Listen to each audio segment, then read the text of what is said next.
That uneasy feeling. Have you ever sat across from someone, maybe at a dinner, maybe during a casual catch-up, and something in your gut just tightened? They're smiling, saying all the right things, maybe even complimenting you, but something underneath it doesn't feel right, like a chill that passes through the room, even when the sun's still out. I've felt it too. And at this stage in life, I've learned that not every smile is kind, and not every friend means well. Sometimes, what we're picking up on is something deeper: resentment, envy, bitterness, quietly tucked behind polite conversation. It's not always easy to recognize, especially when we were raised to give people the benefit of the doubt. But hidden hostility has a way of showing up in tone, timing, and small acts that speak louder than words. So today, I want to talk about something we often ignore until it's too late. Let's walk through 7 subtle signs someone might secretly resent you, even if they seem warm on the surface. These aren't about paranoia, they're about awareness and protecting your peace. Before we dive in, if you find comfort in honest conversations like this, hit subscribe. We share stories that don't just pass time, they help make sense of it. Sarcasm that cuts. Some people don't confront you directly, they don't raise their voice, they don't start fights. Instead, they joke. They'll say something that stings about your appearance, your choices, your past, and when you react, they laugh it off. "I was only kidding. You're too sensitive. You can't take a joke." But the truth is, sarcasm isn't always innocent. Sometimes it's a blade disguised as a balloon. I remember someone I knew who never missed a chance to tease me about my second divorce. Always with a chuckle, always in front of others. And when I finally pulled him aside and said, "It bothered me," he said, "Come on, man, you know I love you." But love doesn't humiliate you on repeat. If someone keeps poking at the same sore spot, over and over, especially the things they know you're sensitive about, they're not joking. They're hiding something sharp behind their smile. Real friends don't make you feel small, especially not for sport. Subtle sabotage. Sometimes resentment doesn't show up in words, it shows up in timing. You ask someone to remind you about a deadline, and they forget. You need a ride to something important, and they cancel last minute. They promise to help, but when the moment comes, there's always a reason they can't. At first, you tell yourself it's coincidence, or bad luck, or maybe you're asking for too much. But if you start noticing a pattern, if their forgetfulness always seems to show up when it matters most, it might not be an accident. I once had a friend who, for years, helped me manage small parts of a project I cared deeply about. Every time we got close to launching, something would go wrong on their end. A missed call, an overlooked file, an email never sent. Eventually, I realized he wasn't just flaky, he was uncomfortable with the idea of me succeeding. Not because he was evil, but because it made him feel left behind. People who resent your growth may not sabotage you outright, but they'll slow you down, misplace things, give you advice that nudges you in the wrong direction. Not because they don't care, but because your success reminds them of everything they haven't done yet. The quiet competition. Not all resentment looks like jealousy. Sometimes it sounds like one-upmanship. You share a win, finally paid off the mortgage, walked 5 miles without pain, got back into painting, and instead of celebrating with you, they pivot. "That's great. I actually just... Oh yeah? I did something similar a while back. Good for you, but here's what I've been working on." There's no congratulations. just a quick reroute, so the spotlight ends up on them. It's subtle, but it leaves you feeling like your joy got stepped on. I've seen this happen with close friends, even family, not out of cruelty, but out of deep, quiet insecurity. It's like your happiness makes them uncomfortable, as if there's only room for one person to shine at a time. And that's the sad part, because real connection isn't a scoreboard.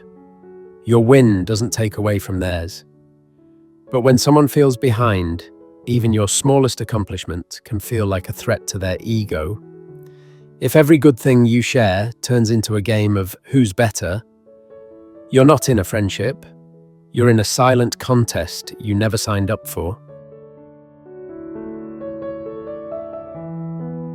Polite, but absent. Sometimes the people who secretly resent you aren't rude or confrontational. They're just missing. They say all the right things. So proud of you. Let me know if you need anything. But when life gets real, they're nowhere to be found. You call them when you need support, and they're suddenly busy. You invite them to celebrate something meaningful, and they have a last-minute conflict. When you finally do connect, their energy is flat. The enthusiasm feels forced. The warmth is gone. It's easy to explain away. We're all adults. We're all busy. But over time, it starts to feel like something deeper. There's a kind of coldness that isn't about scheduling. It's about emotion. And when someone always shows up for your setbacks, but disappears for your victories, that's not friendship. That's indifference dressed up as manners. I've learned to watch not just who shows up when I fall, but who claps when I rise. Because support isn't just about being there during the hard times. It's about being able to celebrate someone else's joy without shrinking your own. Politeness is easy. Presence is love. Care that controls. There's a kind of help that doesn't actually help. It hovers. It questions. It clips your wings softly. You've probably heard it before. I'm just looking out for you. I wouldn't do that if I were you. Are you sure you can handle it at your age? It sounds like concern, but underneath, there's doubt, and sometimes even fear. See, some people resent your independence. They need you to need them, and the moment you don't, when you start making decisions on your own, taking risks, or doing things that challenge their comfort zone, they reel you back in, gently, lovingly, with advice. But you walk away from those conversations feeling smaller, more unsure, second-guessing yourself when, moments ago, you were feeling confident. That's not support. That's control in disguise. I've experienced it. Someone close to me once told me I shouldn't travel alone after 60. "You're not as sharp as you used to be," they said with a smile. They weren't worried about my safety. They were worried about my autonomy. Because when you grow, they can't manage you the same way. If someone's care always comes with a leash, it's not love, it's fear. And fear will shrink your world if you let it.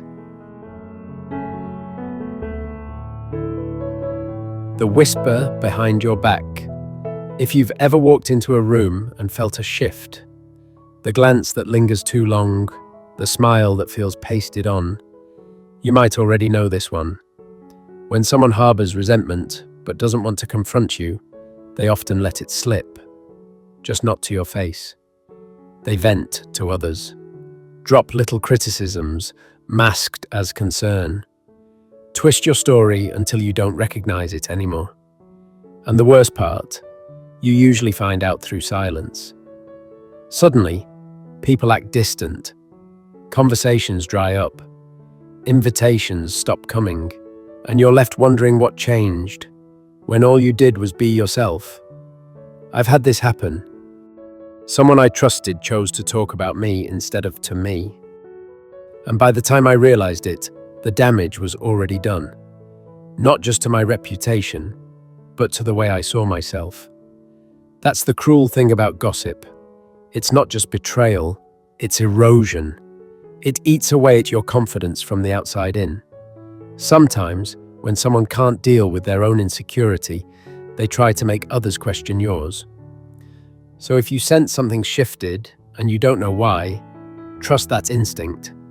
It may not be paranoia, it may be a whisper turned into a wedge. When the body betrays the words, words lie. But the body, if you're paying close enough attention, rarely does. You can hear someone say, "I'm happy for you," but if their eyes drift away, if their shoulders tighten, if their smile doesn't reach their eyes, you'll feel it. It's that strange tension that shows up in the smallest moments, the way they pause too long before a compliment, the forced laughter, the way they suddenly go quiet when you speak about something that lights you up.